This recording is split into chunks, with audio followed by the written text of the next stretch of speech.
U2 on your community radio station, Radio West Fife. As I mentioned there, Annie McKenzie's in the studio. She's from the Live for Life Foundation. Good afternoon, Annie. Thanks for joining us this afternoon at Radio West Fife. Hi, thanks for having us. Thanks for helping us to promote our gig. No worries at all. What exactly is the Live for Life Foundation? Until I met you, I didn't have a clue what it was. We set up the Live for Life Foundation in 2011 to raise awareness for Huntingtons Disease, to combat living with Huntington's disease, coping with Huntington's disease, and understanding being at risk of having Huntington's disease there. So who actually came up with the concept? Was it yourself? Myself. Yeah. So your aim is to raise awareness of Huntington's disease. Excuse my ignorance, but what exactly is Huntington's disease? Huntington's disease is a genetic brain disorder. It affects the central nervous system. It can onset in a person's life, late 20s, early 30s. And it's a degenerate disease.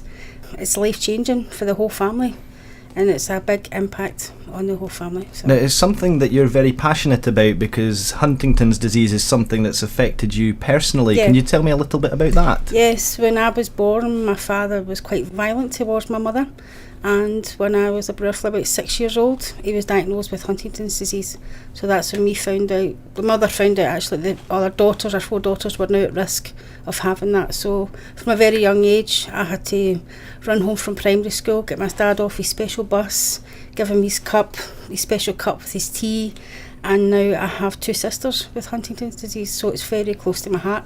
And I have nieces and nephews that are all at risk now, and I just want to make sure their lives are a bit better than what my life was. Yeah, I mean, I can only begin to imagine what it must be like to have that kind of pressure at such a young age.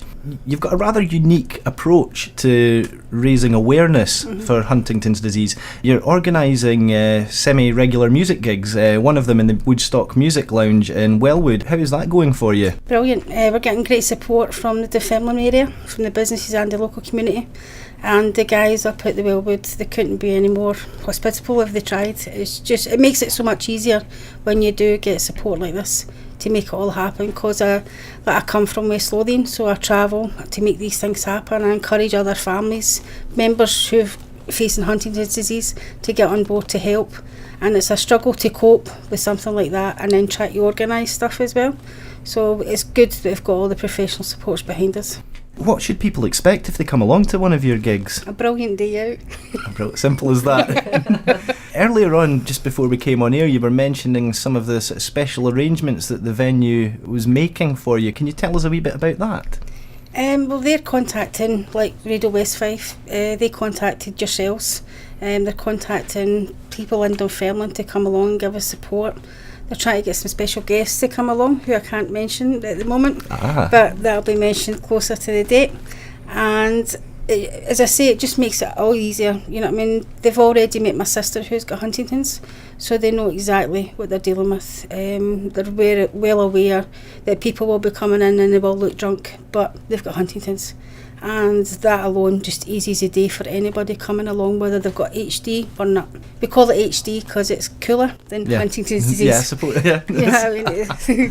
Can I just say that was an important point you made there, that when you see someone on the street who looks as if they could be drunk, usually male, don't write them off. It's so easy to say, because I also know someone who has it, and it's easy to say, oh my goodness me, what are they doing? But it's because of the involuntary movements, and it makes you look as if you could have had, a drink or two. So never write anyone off. Definitely not. What's that expression about judging a book by its cover? Yep. Can you tell us a wee bit about the bands that are involved in the gigs up at Wellwood? We've got SO4, who's a local Fife band from Kelty, just up the road from the radio station here. They supported us at our first gig back in October, and they played for us at a gig in Coatbridge in North Lanarkshire in February. So they're headlining this gig, in Wellwood. The Eddies, they're a local band. Yep, I've seen the Eddies play, they're good. Yep, they're a kind of rock, soft, not punk. I don't know how to explain them, but I do like them when they come on stage with their mouse masks and stuff. I think it kind of adds a different edge to it.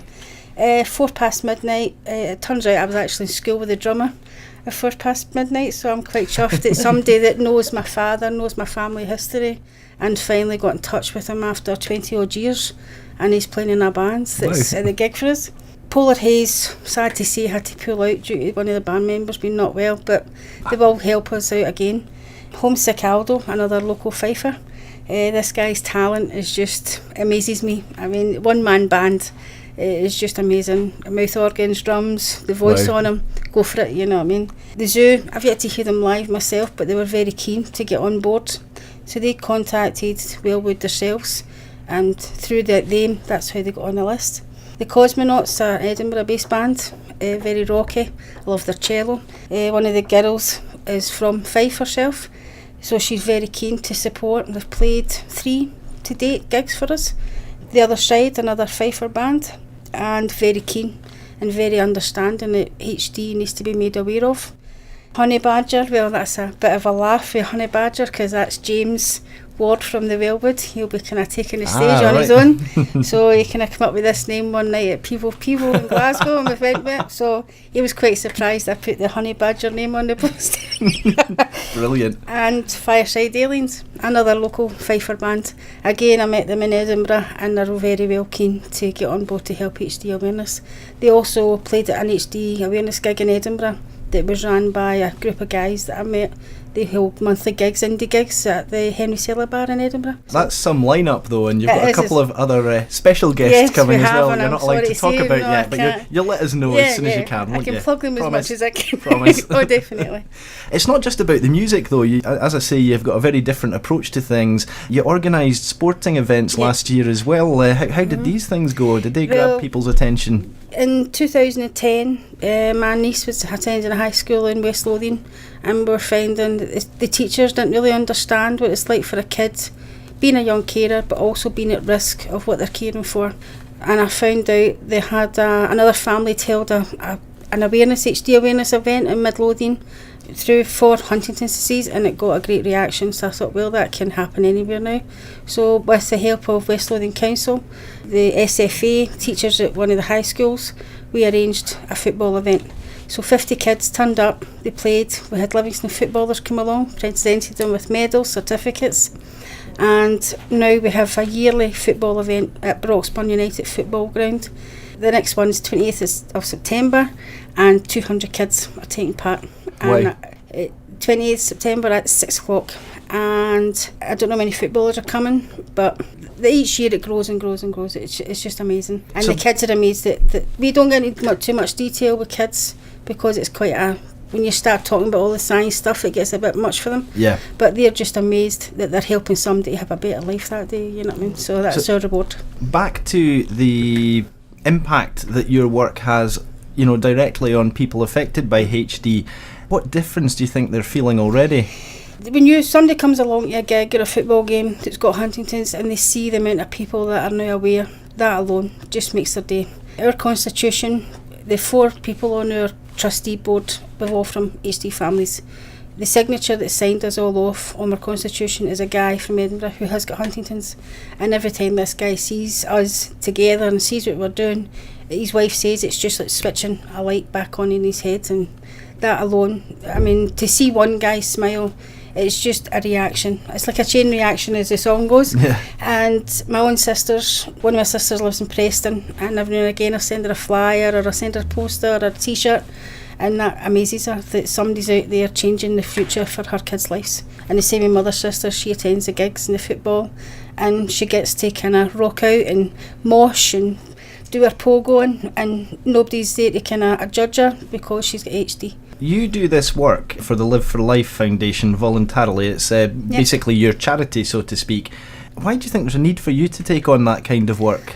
Is there a lack of services provided, or a lack of education perhaps on the subject? There is the Scottish Hunting Association. I'm a member of it. My family's been a member of it my whole life. I'm 44. And I went to a few conferences, and when you were coming up with questions like, why don't social work know so much about it, why don't the police know about it, and it all boiled down to awareness. And I said, well, why are you not tackling awareness? And it all boiled down to time, money. And I thought, well, I've got some spare time. And I was told 10 years ago I would never have a normal job again through a work injury. And I thought, well, if this isn't normal, I'm going to take it on then. And I went for it, and I've never stopped since. Quite right. I really do admire your passion for this. How can people find out more about the foundation, or indeed get involved in what you're doing to lend a hand? We've got a group page on Facebook called Live for Life. We've also got a website called the Live for Life Scotland.webs.com. We set it up free so we could save up some money for other gigs, and they can find out as much information as possible on there, and they can also contact me on Facebook, Annie Mack, or I'm under now Annie Team Huntingtons Disease of Mack because I kept getting confused with Annie Mack, the DJ. So I had to add a bit of flair there, you know what I mean? So, and I keep telling people I spin records a bit better than Annie Mack. Annie McKenzie from the Live for Life Foundation, thank you for talking to us today. Please do keep us up to date with absolutely everything you're doing. I reckon we need a wee shameless plug for this gig coming up in Wellwood soon, like dates, times, costs. Well, it's a £5 in the door. We do concessions for disabled people, for underagers. It starts at 3 o'clock. Under 18s are more than welcome to come along and listen to some really good talent. And in the future, if you're ever in a band, just get in touch and we'll give you a stage. Annie, thanks for coming along today, and all the best with the gig. Thank you very much for having me.